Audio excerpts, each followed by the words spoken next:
Good morning, everybody. Welcome to With Wisdom, embodying energy and embracing seasons. And we are in the middle of October, and we have a wonderful guest joining us today. We have Dr. Paul Taylor-Pitt, who will introduce himself in a moment. We're very excited, Gabby and I. Gabby, lovely to see you here. Yeah, good morning, everybody. Thank you for being here, Paul. Thank you for having me. This is amazing. I'm so excited. I'm really excited to have Paul here. And Paul, we've known each other, both Gabby and I've known you in different guises, as somatic coach trainer, as colleague. We know you as author, and I think it's over to you just to give us a little bit of a who is Dr. Paul Taylor-Pitt? That's a podcast in its own right. I could spend an hour just asking myself that question. Do you know, none of my family have a clue what I do for a living. They've never Neither do mine. understood anything. And so I feel like I just keep adding hyphens. So how I describe myself, I guess, primarily a consultant to organizations. I'm also a coach and a coach trainer and a mentor and a practice supervisor and a facilitator and a podcaster and now an author. And then and that's all, I mean, that's in a way quite boring because that's all just like, how do I make money? I'm also a husband and a London dweller and a 51-year-old gay man. So yeah, like there's all of that, I guess. And probably heaps more. I know you're a bit of a gym person, aren't you? You quite like going to the gym, or maybe if you've gone off. Oh, the big sigh there. Feels Well, like so it's when you said you like going to the gym. oh, I've been going to the gym for a long time, but I was just making it up as I went along. And what and I think over the years I've started to learn where my habits are not helpful. So like it used to make me laugh back at maybe about 20 years ago when I was going to the gym, I used to leave the gym and light a cigarette. And that was the best cigarette of the day because everything was like flowing. And I remember my trainer at the time going, please just stop smoking. It's the one thing that you can do that will change your health. And eventually I did stop smoking, but I kept going to the gym. But I was eating absolute rubbish. Like I have always, I'm Scottish, so they raise us on sugar, and I've always been a massive sweet tooth person. And so that continued like all the way through into my late 40s and early 50s. And and then I had a weird little health scare, which was nothing serious at all. But I collapsed and had to go to hospital. It turned out I had chicken pox, which was really random. It was oh, so dramatic for something that was not serious. But I remember at the time thinking, oh, that's the first time that my body has shown me it's in control and I'm not. And so at that point, I was like, yeah, it's fine to keep going to the gym, but actually, I need to change what I eat. And so I gave up sugar about 18 months ago completely. And so I've been going to the gym more and doing lots of different stuff because now actually I feel very, I don't know, like, I've never really, apart from smoking, I suppose, I've never really given up anything before, but I feel like it's set me free from it. Like I realize mm, now how awful I felt all the time. I Mm. would wake up really tired in the morning, even after sleeping really heavily. And I would be getting through the day and I would get to the end of the day and I'd be knackered. Whereas now I wake up at like 5:30 every morning. I have energy. And so when I go to the gym, it feels different. I don't know that I still like it. And this is a really long answer to a question. okay. But if I feel like those changes that I made, kind of gradually stopping the things that were bad for me, have made me maybe enjoy it differently. Mm-hmm. Mm. If I didn't have to go, I wouldn't go, if I'm honest. It's more like a habit than a hobby, but I've certainly enjoyed it more. Now I feel a lot healthier. Mm. Mm-hmm. Yeah, I mean, I kept two things from what you said. One is the giving up to freeing oneself. Like we Mm, are in the north in autumn, and we have been talking with Sam about letting go. and how it's Okay. so the letting go, like the trees and everything, how one can perceive it as a loss and actually can be a gain, because you are just free and really what is stopping you to access health or energy or vitality or love. Because I was listening to you about, and for me it's like a journey of love, no? You keep doing exercise, but the way you are doing the exercise nowadays, from what I perceive from here, is a very different approach. It's not a vertical approach of I will control my body to do whatever I want. Is how I listen better to my body. As I'm Yeah. a somatic coach, and also in my journey, no, I used to like approach yoga or whatever I was doing, just a way to get rid of symptoms or things I didn't want to have, and not to Yeah. love and to accept that my body is me and it's talking all the time. Yeah. How do I you live it now? I think there's so much wisdom in that, of course, because that's what the podcast is about. And I spend so much of my working life talking about change with people. Mm, You know, it's what I do. I work with people and organizations and teams who want to make change happen. mm, And in those spaces, I'm always talking about the fact that all change involves loss and all change involves gain. And it's always dependent on your perspective and your point of view and the context. I just don't like it myself. It's Mm. ironic. I can talk about change all the time, but then if change happens to me, I hate it. So, you know, that thing where I got chickenpox and was like, oh no, what's going on? I had no control of that. And so I love change that I'm in control of. mm, But even that sometimes comes with a loss. Like giving up sugar for me was, I mean, it's such a small thing in some ways, but it was so huge because it was such a big part of my life. mhm, The thing that I had to reframe in my head was, what is a treat now? Because I used Mm. to say to myself, oh, I've worked really hard. I'm going to go and have a piece of cake. Oh, I've done really well this week. Let's go and have some ice cream. And so I had to kind of reframe in my brain, actually, that's not a treat. That makes me feel rubbish. And so there was some loss that came with it, which was, is it really a treat to have a protein shake? You know, it's not it's not that exciting as a bag of Mm. Haribo. But the gains that I've had from that change have so outstripped the losses. But there are still losses that come with it. I still, you know, I still gaze at tubs of ice cream in the supermarket and go, "Oh, I miss you." But the times when I've kind of let myself go, "Oh, I'll just have some," I've just felt awful I was afterward. going to ask, have you just given yourself a little bit? And you just Yeah, shared no. and It's, it just I feel rubbish. Like no, I don't feel bad about it. I just feel yeah. physically rubbish. Like I Mm. notice it. I notice, you know, my heart starting to race, and then I feel really really tired Mm. and so in some respects I've been able to say to myself, well, why would I put myself through that for Mm. something that's not even that exciting? Mm. A spoon of ice cream is not worth that kind of Mm. feeling. So yeah, I think listening to my body has been helpful in terms of helping me work out what's a good choice and what's not. And Mm. and I'm just grateful that even though it was a dramatic moment, I'm grateful that there was something that happened to me that made me stop and think. And, you know, I just want to live as long as possible. So Mm. You something know, needs to go. it's very. If you think back in history, pre-Georgian times, maybe before sugar sort of, or Elizabethan times actually, before sugar sort of landed here in such a big way, that we would have had sugar around this time of the year. There would have been all the berries that we would have gathered off the trees and the apples and what have you. But there would have been this sort of, it would have been a seasonal thing, Yeah. so that we wouldn't be having sugar all the time, mm, Yeah. every month of the year, every day of the year.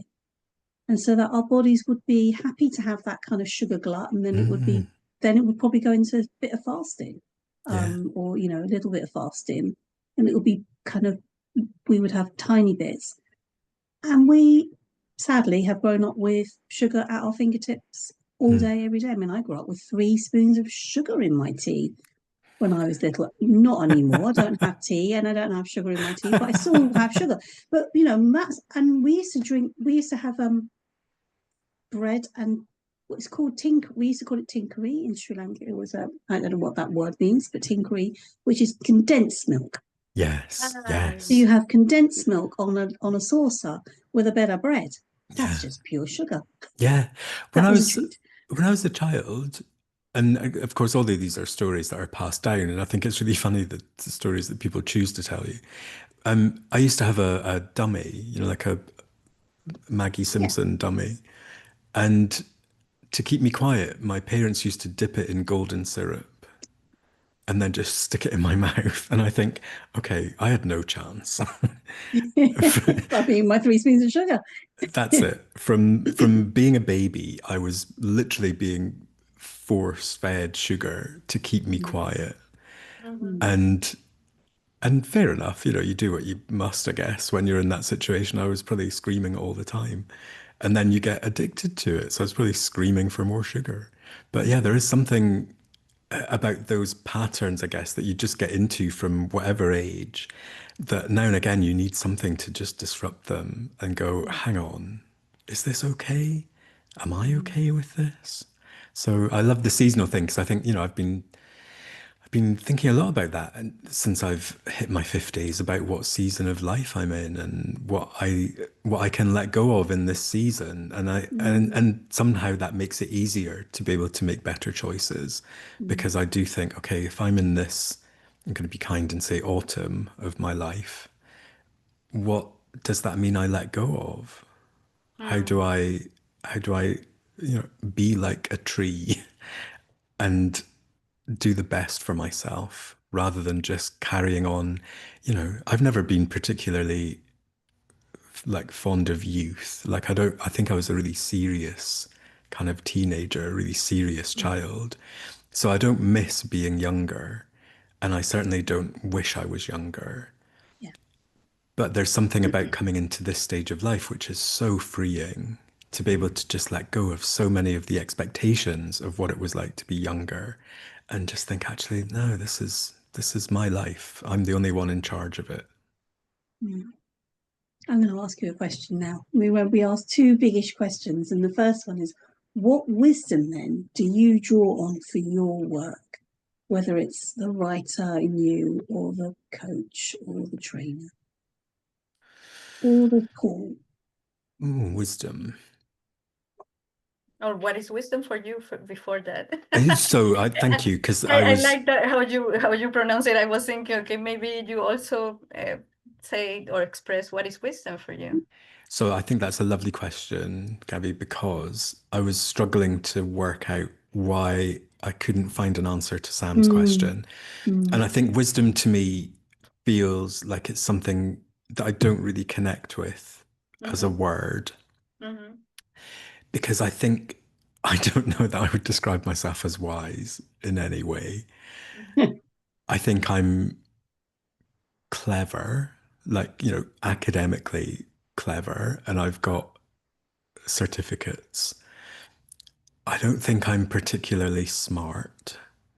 Like, I think I do sometimes wander out into the world with strange expectations that things are going to work out a particular way and then they don't, and I get really confused quite easily. I think I sometimes see things in an overly simplistic way. So I don't necessarily feel like I have loads of inner wisdom. I think I sometimes draw on it from other people Mm-hmm. because to me, wisdom is something that I don't necessarily own. I think it's something that is just shared around. Mm-hmm. And so I know that when I'm in need of some kind of inspiration, I look to people who I think have wisdom about certain things. And it comes from, you know, all kinds of places. If I'm having a day where I'm feeling particularly powerless, I will listen to wisdom from Beyonce. mm, And if I'm feeling not very creative, I will listen to a Bjork album. And if I want to change the world, I will listen to a Madonna album. mm, And then there are, you know, writers who I love. And so I might go back and read a paragraph or a poem and see if I can just absorb some of that. I listen to a lot of podcasts. I've listened to podcasts since they were invented, and so Yeah. there's podcasters and shows that I think have informed my wisdom over the last 20 years. Where I love hearing people's stories, and I love Mm. listening to people's experiences, and I feel like all of that kind of shared wisdom helps me to feel like I can make better choices. But I wouldn't ever describe myself as a wise person. I think for me, that would feel both arrogant and unearned. Yeah. Well, the question was what wisdom do you draw on for your work? And you've just named a range of creative people Yeah. in terms of music, in terms of storytellers, the podcasters that you listen to, and the arts. You are drawing on all of these creative Mm. beings around you to support you in the work Yeah. that you do with Yes. organizations, with people, with your writing. Yeah. I would say I definitely draw on creative people. I draw from Mm, artists. I draw from interesting thinkers. mm, It's interesting, like hearing you say that because it's also helping me think what I don't draw from. So I don't right. draw my wisdom from religion. I Mm-hmm, don't draw my wisdom from tradition. mm-hmm, I don't draw it from societal expectation. There's some, and all of those for people are very valid sources of wisdom, but they're things that just don't speak to me. Mm. mm, So I tend to draw on it from, I guess, people who are pushing boundaries or trying to change something or making a Mm. statement about something.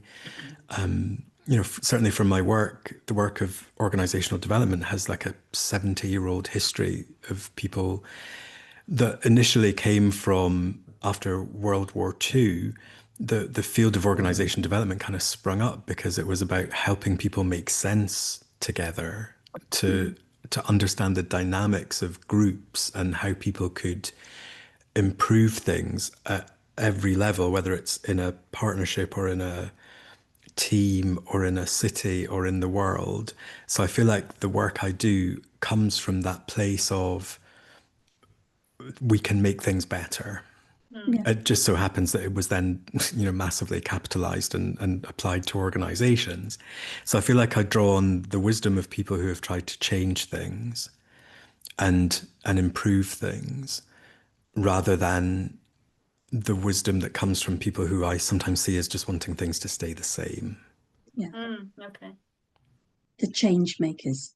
Yeah, yeah. I find it very disheartening, like in politics at the moment, where I hear any reference to the past as being positive, Yes.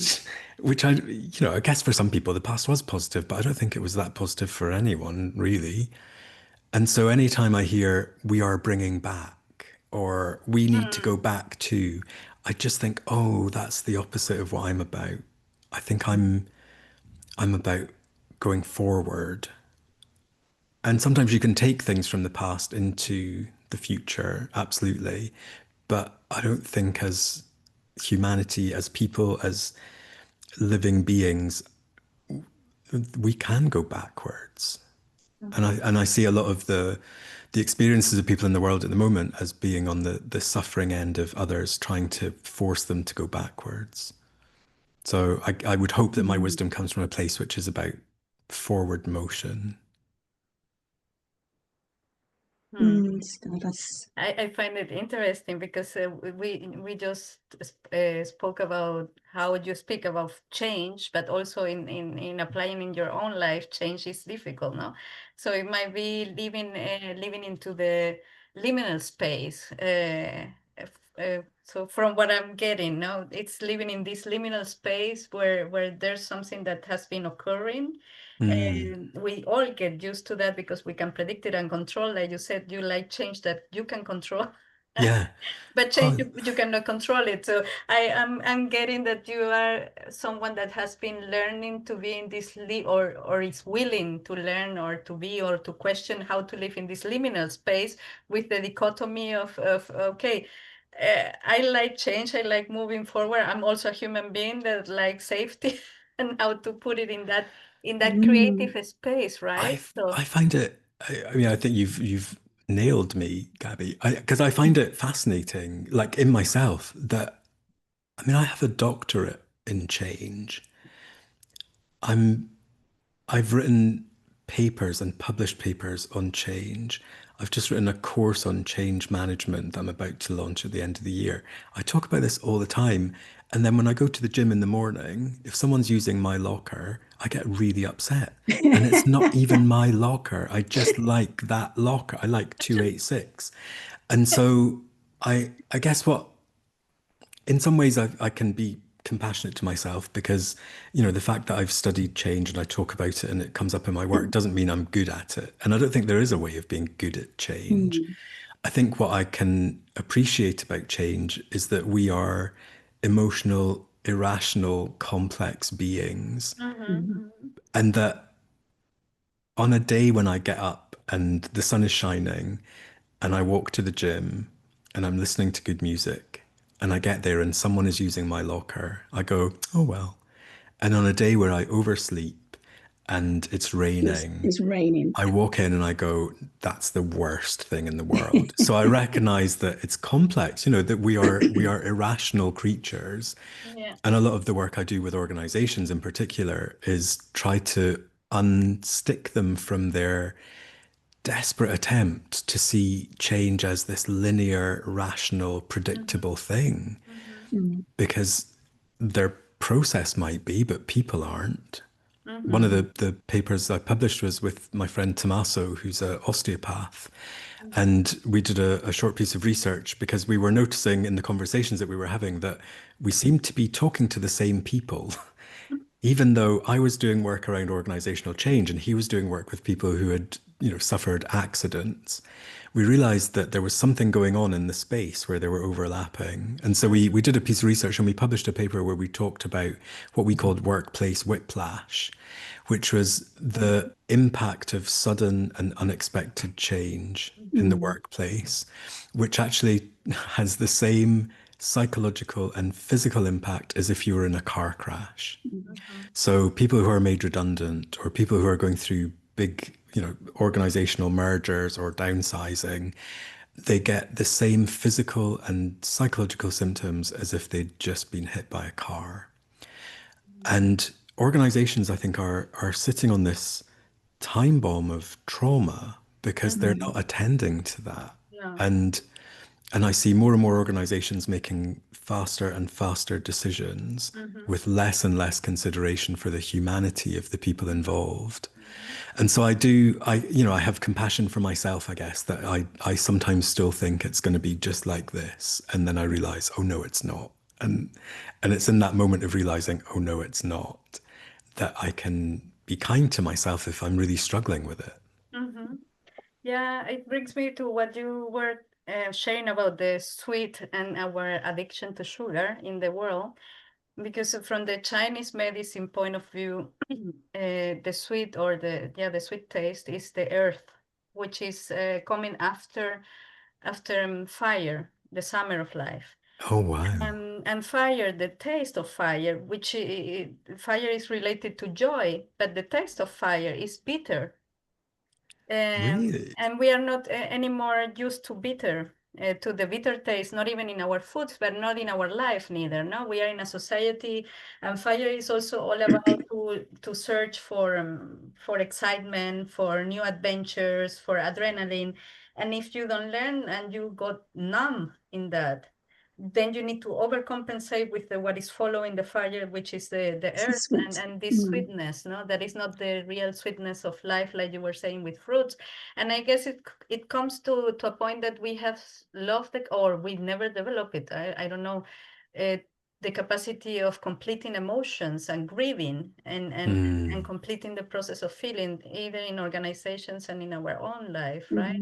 Because when you are able to complete all this process of emotional, whatever it is joy or sadness, then you don't need to overcompensate, right? So and what you said, I used to work in a very big company, and um, yeah, it's an amazing thing for me was like we are dissociated because on some point we want to build trust on very shallow things and changing like nice wording and checklist of and now it was always amazing. We did like employee surveys and they just do like they feel okay if they can check boxes, but not really if the in content it's okay.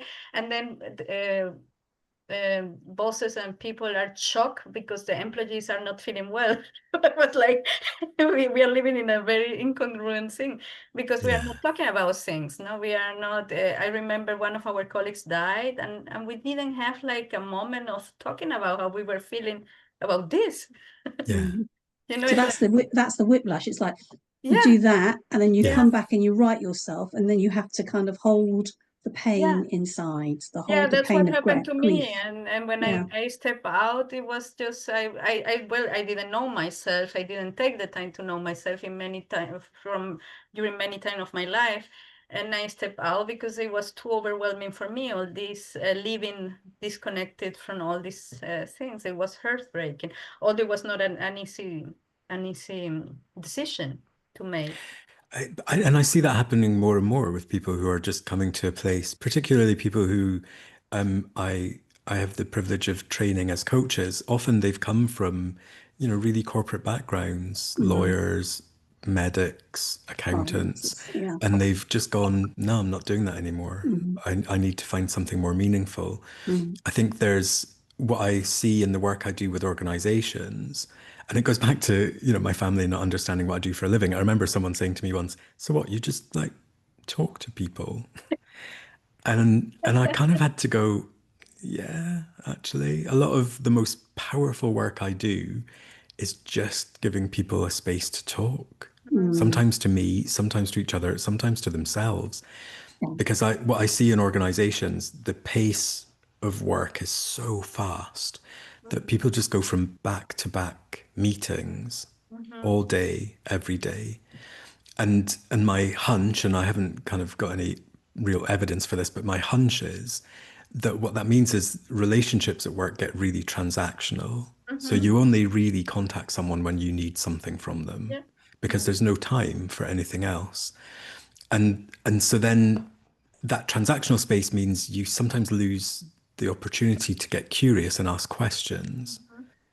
because there's no time. You just need to know, can you Mm. do this thing for me? Mhm. And I think if you lose curiosity, you begin to lose empathy because you don't Mhm. really have a sense of what's going on for that person. Mm. And in a workplace where there's no empathy, you're basically creating the conditions for burnout and bullying Mhm. and Harassment. Mm. harassment, Mm. all of those things because people just stop realizing that there are other people at the end of that email or Mm. Teams call. And so sometimes when I'm brought in to do a piece of work in an organization, it might be with a particular theme or a particular topic. And I guess the longer I've been doing it, the more I've learned to just go in and hold it really lightly. Because the thing that I've been brought in to do sometimes is completely irrelevant to just giving people the space to talk about how things are. Mhm. And Mm. through talking about how things are, they come up with their own solutions to the thing I was brought in to do. Yeah. But there's just no space for that. And I don't necessarily think it was any better before the pandemic. I don't think it's like suddenly things have got worse because we're No. working virtually. Because in a way, there's a lot of research. An amazing person called Ghislaine Collot, who did and continues to do research into virtual working. Her research shows that actually in a virtual space, you can get so much more deep into a conversation so much faster than you would in person. So there's Mhm. no reason why virtual working should get in the way of people's relationships. It's Yeah. just that we've developed these patterns of just going from one thing to another and starting to forget that actually organizations don't exist without people. Yeah. Everything we do is relational. Everything we do is people. And yet, when an organization's trying to make change happen, I think they think, oh well, I did a course once on project management, so here's a And here's that a works. spreadsheet, and you think Yeah. actually every cell of that spreadsheet has a story behind it. Every cell has a person Mm. with a story, and so I feel like if I can hold space for people just to to talk and to listen and to be heard. In some ways, it's so simple. Like sometimes it's embarrassingly simple, but you see the immediate impact when someone feels listened to. The thing you were talking about with surveys, I think, is so common. Another amazing person I love is called Nancy Klein, who wrote a book called Time to Think, and several other books, which is all about the idea that in organizations we often say we want people to think for themselves, but actually we don't. No. We don't mean it. So we'll say to people, fill in a survey or take part in this engagement exercise, and then utterly ignore it. Or even worse, we'll do the thing where we say, we do that thing of, you said we did, which is just the most awful parental, we saved you, rather than Yes. sitting down together and going, okay, look at this results of this staff survey. We're not going to make an analysis. It's your data. Tell us what you think of it. What should we do about it together? But you just bump up against this thing of like, oh, there's no time for that.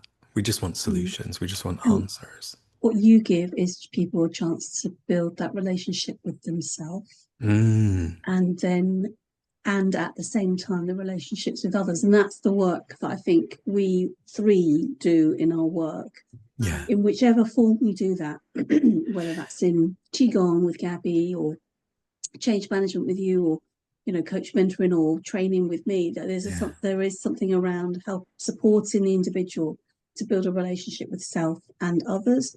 And that, I think, is what is so essential for us as humans and individuals. Your relationship with self around your sugar journey. So what is that meaning for me, and then how is that relating to people around me, and how does that kind of work with my partner and my husband, or so it's about relationship with self and others, which is absolutely vital. And with that kind of world of fast, do, the back-to-back meeting, there's no time for that. There's no time for that. So even taking an opportunity to watch something like this gives people an opportunity to think, oh, how is that for me? What's my relationship with addictive substances that might be playing up in my life, whether that's sugar or alcohol or cigarettes or what have you.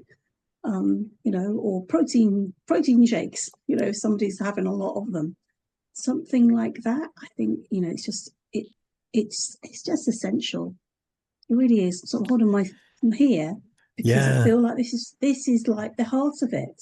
The heart of the matter is relationships. And it's not just relationships with humans, it's relationships with non-human living things in the world. That's getting taking it out complicated now that we have relationships. I have my relationship with ChatGPT.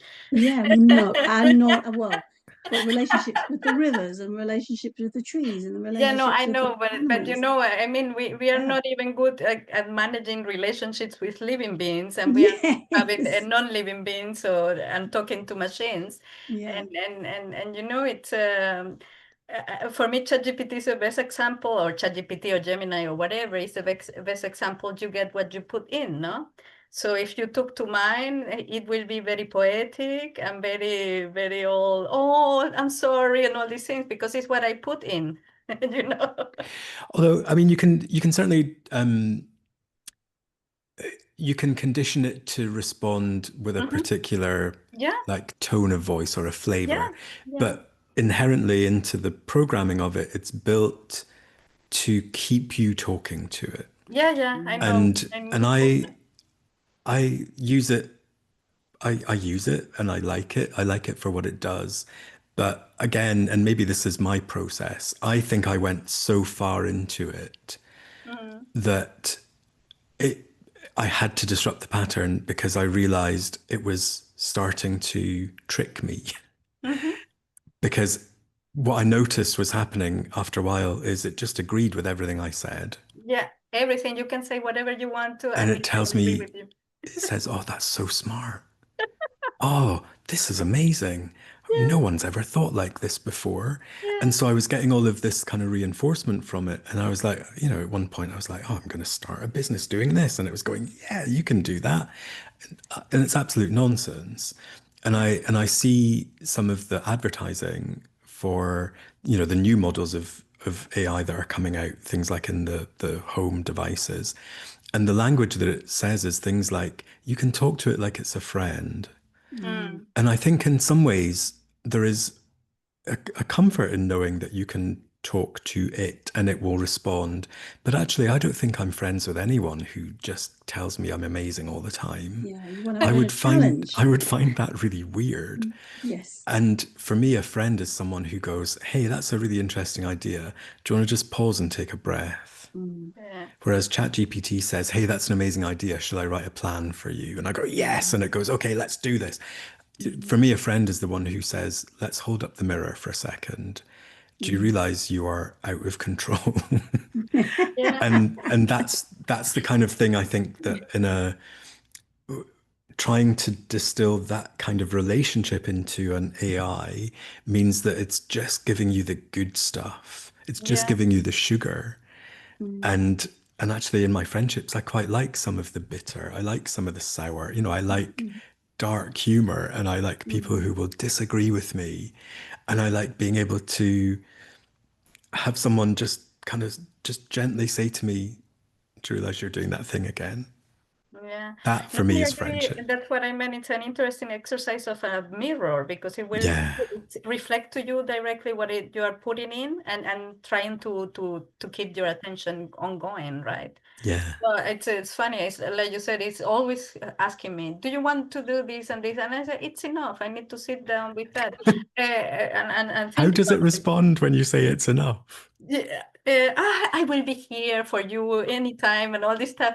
But Wow. I'm always what I like about the interaction is I want to get to know how it functions because I have a kid and he's 12. Mm, And I want to know how that goes that I can like I don't know provide any of my tools or my limited know-how in life to support that. And I think that's a and what I was telling to Sam, if they are gonna program with my interactions with ChatGPT, at least it's a 0.00001% that I'm contributing to say no, stop, and I need to think about it or whatever. So yeah. yeah. But just coming back, it's already complicated with the human beings and the sentient beings, and we are already including this fast track of Mm. Yeah. non beings in the And relation. just when you said about um, your child, you may have read it already. Have you read Laura Bates's book, The New Age of Sexism? No. Please read it. So Laura Bates is the woman who's behind like everyday sexism, and you know she's a campaigner, she's an activist, she's a Mm-hmm. researcher, and she's written this book called The New Age of Sexism. And I think the subtitle is something like how the AI revolution is taking us back or reinventing sexism, something like that. It's an Wow. amazing book. And what Mm-hmm. she's done is she's looked at how the programming of AI is so inherently biased and based on traditional, outdated misogynistic models. Yeah. And she goes through a number of different scenarios, including the kind of apps that younger people, particularly younger boys, are chatting to. Things like fake girlfriends, Yeah. and she does these amazing experiments where she logs on and pretends to be a 13-year-old boy, and this AI will be like, "Oh, you're amazing, you're brilliant," and it will say like, "Please don't tell my mum that we're chatting," and it says, "No, of course I won't tell her." And then she comes in and goes, "Okay, I'm the mum, have you been talking to my son?" And it goes, "No, no." And it's like this thing that's all, it's so manipulative in so many ways. Like for me, it's great if it can work out a complex equation. I quite like it to stay at that level. I quite like it to tell me the recipe for a good, sponge. Although I don't, I've never asked it that, but that's the kind of thing I might ask it for. Whereas when it starts getting into pretend relationships, Yeah, Mm-hmm. actually what that's comes through scary. is all of the history of misogyny. So, I mean, I've recommended that book to so many people, and I think particularly as a parent, and particularly as a parent of a boy, I would Mm. say it's like an essential read. Yeah, especially because I'm noticing through my son, I'm noticing a lot of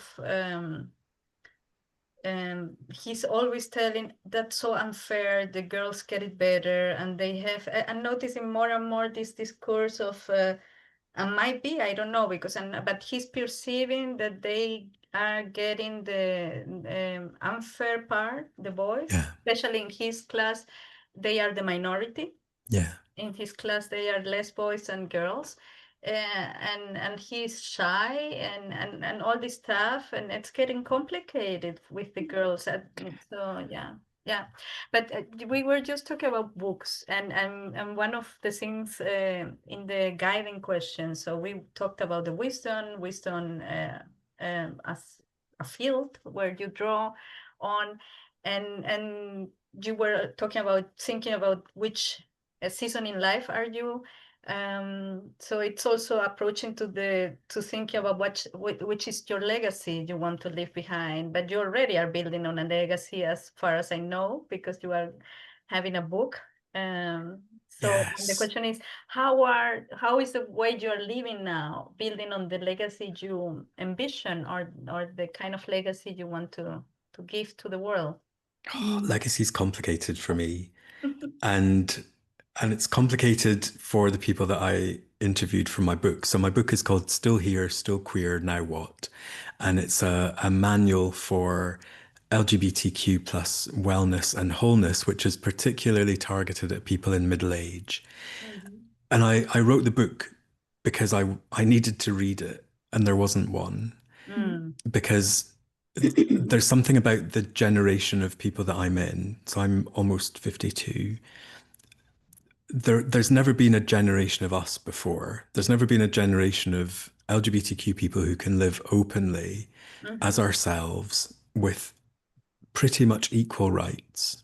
Yeah. So the generation that came before us was not able to be openly themselves because they would have been arrested. Yeah. Mhm. As the law was changing and people started to be more comfortable, we were then hit by the AIDS pandemic. And so pretty much a generation of men were wiped out who would have been our mentors or our elders. Mm. And so I find myself at this stage of life without the kind of role models to look to, and I think, oh, that's what it was like when I was growing up as well. I didn't have role models then, and things really should have been different by now. And so I started this sort of inquiry process when I was thinking about this book about, well, how did I get here? Like growing up through things like Section 28 in the UK and the AIDS crisis. And, the time when I was born, it was still illegal to be gay. Like the first 7 years of my life, I was a criminal. And so I've kind of grown up in this time where things started to get better. And I mistakenly believed that that progress was linear and that things would just keep getting better and better and better.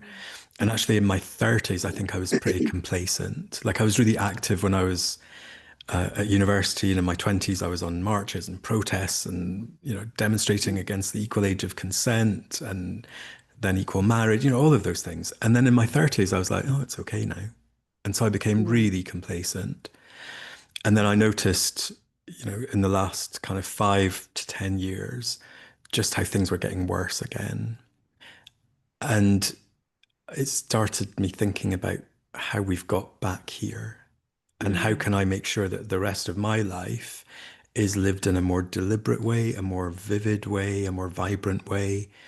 But there was nothing there for me to look at. So I went on this journey of writing a book, and I interviewed 100 people who are all in this generation. And one of the themes that came up of the things that we're wrestling with is the idea of legacy. Right. Because, certainly for me, when I was growing up, it was never an option that I would have children. That's the story I was told. And actually, legally, I couldn't adopt. There were things in place that meant it was just never going to be possible for me. So I just had this idea of I will never be a parent. I love now when I look at younger LGBTQ people who come out when they're at school. And one of the people I interviewed for the book was a head teacher, and he said, "Oh yeah, we have the boys sitting planning their weddings at the age of 10, and drawing pictures of them and their husband and their children, and like that's unbelievable to me and magical because I never assumed that that was ever going to be possible for me." And so, in some ways, I think that there's a particular kind of social scaffolding around heterosexuality, which I don't think works for everyone, particularly not necessarily for women, where, you grow up, you go to school, you get a job, you get married, you have children, you get promoted, you have grandchildren, and then you die. Doesn't work for everyone, but it's quite popular. In the absence of that scaffolding, we've had to build something for ourselves, which looks like a life. Mm. And for me to say, well, actually, in the absence of children, what is my legacy? I think writing this book has been part of the answer to that question about, having something that's there that Mm. lives beyond me. But also, I guess, even then, like what I'm trying to come to terms with and trying to wrestle with is that everyone gets forgotten at some point. Every book turns to dust. Every recording of a podcast will dissolve.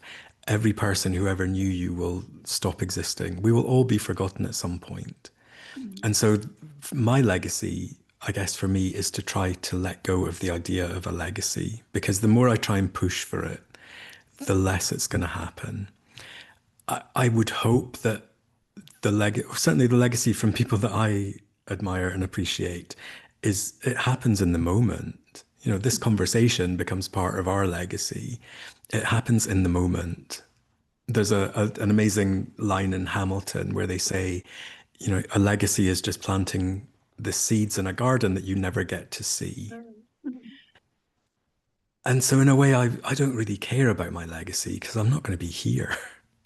It doesn't matter. Like, no Mm. one will care. I hope that my legacy comes through every single interaction I have with people. I hope that my legacy is that someone might have a conversation with me and feel a bit more able to be themselves, Mm. or that they will read something in my book and it will remind them of their power, Yeah. or that they will listen to a podcast and remember that there is nothing wrong with them as they are. That for me is the only legacy I care about. I don't care what happens when I'm not here. My husband is a psychic medium, so he spends his life talking to dead people. And that really challenges me every day because then I go, oh no, I am going to care. But I try and just ignore that. And I go, no, it's fine. I'm not going to be here. Whereas he tells me it's very different. So yeah, legacy for me is just whatever happens in the moment with everyone. And if I can, without having to try, if I can just be me in a way that someone will remember and go, oh, that made me feel better or different. That's really all I care about. As well as my book. Buy my book. Please buy The my book. living now bit though, what I'm getting from when you're talking, I'm getting really like, this is actually about having courage to show up as Mm, you are every day. mm, And this is who Paul is. Paul is all of those labels that you talked about at the beginning. And this is the way I relate to people. And I'm going to have to dig deep sometimes, depending on who I'm with, to mm, still kind of be attuned or kind of like sure that I can do that. Yeah. And mm. just be that person without Yeah, hiding. Like and you talked about the men and women who had to hide their sexuality for years, never kind of revealing the love for somebody else, the way that they yeah, wanted to live their life. And so the fact that you are able to, at this present time, because actually this is in the West and yeah, we're in the UK, in Europe, there are many parts of the world where you couldn't do what you're doing. You could not live the yeah, life that you're living. exactly. So Dan and I celebrated our 25th anniversary this year, and we were thinking about like what how do we celebrate, and we realized there's almost 60 countries in the world that we still can't go to because we yeah, would be illegal. yeah, And then in this country, I think we are incredibly privileged, as cisgender people. We are living in a time where transphobia is acutely mm, evil. mm, And so for so many of my trans friends and colleagues, it's, it's back where I was in the mm, 1980s. mm, And so again, for me, I think you're exactly right. It's about showing up and showing up and speaking for the people who are not in the room. yeah. Because as much as I can complain about how bad things were and how much better they've got, actually, I have got it so easy in so many ways. I am a man, I'm a white man, I'm a cisgender white man. I have so much privilege, and if I'm trying to learn any lessons, it's that privilege has to be distributed, it has to be shared, Mm, and that I have to talk up for the people who are not in the room in the way that I hope, my allies talk up for me when I'm not in the room. And so, and I will never know what people say about me when I'm not in the room. But I know that when I'm in a room, if someone is racist, if they are sexist, if they are transphobic, if they are ableist, I will do my best to speak up for them. I don't always do it well, and sometimes I don't do it at all because it's not safe, but I will mm, always do my best to have that conversation. And so, and again, I will never know the impact of that. I don't know what happens after I then leave the room.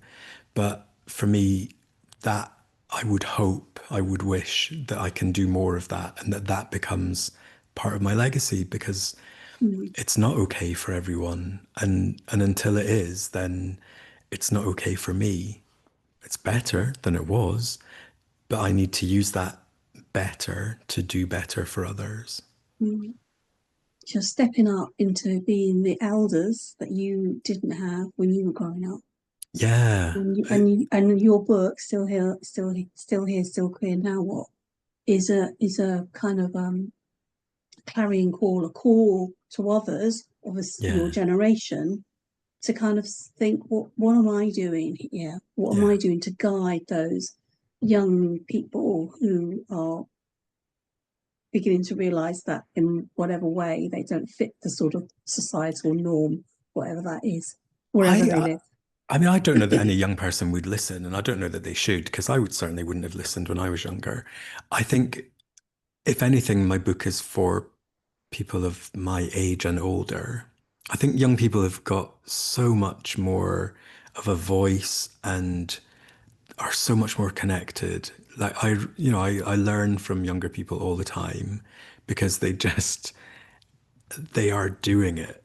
And so I think a lot of my work in this book, I think, is for the people who are not in that place Yeah. because we can learn from them. And I describe it as a call to action for us as a generation. Like I describe us as the emerging elders of our community. Mm. I describe it as a love letter to all the people who worked so hard for us to be able to live this way who are no longer with us. And also, it's a celebration of us that we are still here. That's where the title came, because Mm, every time I was finishing a paragraph, I kept writing, and we're still here. So mm, there's something about recognizing that we are still here. And even though things feel difficult, we've got a lot of life ahead of us. mm, And that's a privilege. So many of the people who came before us had that robbed from them. And there's no way I'm going to waste what I see as the best years of my life. I feel like I'm just getting going because so many people had that denied. And I'm not gonna take it for granted. I know that it's not easy for younger people at all. They have so many different things. I'm so glad I'm not in my 20s. I can't imagine what that must be like. But I think they're fighting different battles in a different context, and we can stand alongside them because we've fought some similar battles. But also, there's something about finding your own way through it. Mhm. mm, That it's not always helpful for someone to come swooping in and go, well, back in my day. I think there's enough silence going on in my generation of people not talking about stuff that I feel like that's where I need to start. That's where I need to start the conversations. I was so mm, surprised when I put one post on Instagram at the beginning of the process asking if anyone wanted to talk about their experiences, and I was flooded. And I remember saying to people, what's the urgency? And so many of them just said, well, no one's asked before. right. Lovely. and just that invitation to have a conversation about what it's like to be you, what it's like right now, that invitation to connect with another person is what makes the difference. And I think there are not enough of those conversations going on in my generation. I think younger folk maybe have much more, although I don't think it's a great thing. I think through social media, there's a lot more connection, there's a lot more opportunities. Someone, I loved the question. It made me laugh so much. Someone who I met at an event recently who was, I think he was 22. His question in the question and answer session was, how did you meet people before the internet? Yeah. And I loved it because I remember saying to him, well, there used to be a thing called a newspaper, and it was called the pink paper, and there used to be personal adverts, and I used to reply to them and send a letter in the post, and maybe 3 months later I might You get get a an letter answer. back saying I'm not interested. And it's like, and it's wild to me that Mm, I went through that. And it was wild to him that there was a time before the internet. And so I think there is, younger folk have so many different opportunities that I never had. And that comes with its own pressure. I yeah. think for folk of their 50s and beyond, people who've maybe been in long-term relationships and maybe a partner has passed away or it's ended, they don't know how to navigate dating Mm. anymore I because think it's all that's the done same on for younger people apps. as well, though, that, Really? through the dating apps, if you're heterosexual or queer, you're still a challenge, It's when you want a challenging. longer term relationship Yeah. rather than, it's that piece, that's the I hard can bit. tell you, I mean, I'm divorced, 48, divorced, and it's challenging to navigate even with people from my age because I mean, Mm. people we are all overwhelmed by work, by Yeah. things in life, and my sense is a sense of um, since we are overwhelmed and the amount of energy we have is limited nowadays. Yeah. Not everybody is willing to put the energy a relationship needs, no? Okay. So, there's this tendency of willing to have, like, either if it's a friendship or a romantic relationship, it's this fantasy of having everything like Instagram style. Mm, But when it's not so comfortable or not so easy, or it takes time to get to know, then it's not that good. And these dating apps, no, it's like consuming in a restaurant. yeah. Yes. What am I going to eat today? Yeah, I was surprised. I tried like 3 years ago. I am not anymore in that because I had too many things also going on just to get in that area, all the rejections and all these things. But it's just this consumerism, no? And I was surprised. I put in the dating app that I had a son and so on, and then I don't know how many men click on my profile, and there was a man when I opened his profile was saying all the no's, and one of the no's he didn't want someone with kids. I was thinking, how did he click on my profile? He didn't even read. So Well, I mean, that's men for you, but also there's and like this is I'm not at all a conspiracy theorist in any way, but I believe there must be something built into dating apps that deliberately means they don't work. Otherwise, you would sign up, you would meet someone on day one, and you would never go back and use it again. So I there don't must be know. No, something I, built I met into I them met that I met means several men, they're but it was was very interesting experience. I met a man that he had a boat and he even went to Antarctica and he was quite adventurous, but he didn't have wow. the guts to tell me I didn't like him. He didn't like me. He proposed we meet online and had a call, and we had a call, and afterwards a grown-up man. I was surprised because I mean, just to tell me Men never it would grow have up. been okay to tell, you're not my type, and that's okay. Bye bye. He just stopped talking to me, and I was so we are not grown-ups anymore. So it's quite weird. Is it that maybe the flaw in the app actually is the I don't humans? know. No, it's the humans.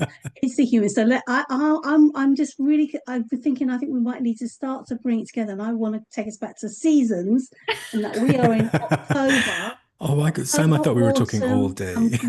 I'm pulling you back from the brink of dating apps here. We're pulling you back to October and autumn, and there's something. Maybe it's a question for each of us. This is a question for me as well. So, after sort of this conversation that we've had, what's coming up for us individually? Of what are we going to let go of coming out of this conversation? What are we letting go of? And I'm going to start, and I'm going to say I'm letting go of some fear around standing up for those who are not in the room. There was something around that bit of the conversation, Paul, that really hit home for me. The people who are not here, the people who don't have the same opportunities as me, there's people who don't have, I'm an Asian woman living in a challenging time, I would say, right now. I'm noticing my beloved London has an edge to it that I didn't feel for very many years, that it's back. So I think I need to let go of some of that fear to speak when I see injustice. So that's me. Over to you two.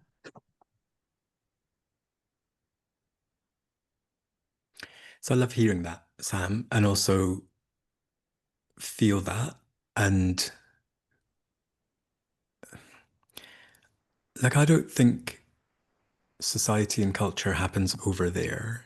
I think it's all of us, in the way that when I'm working in organizations, I talk about culture as everything I say, everything you say, everything we do. And so when you say my beloved London, I think actually I'm part of that London. I am part of that London.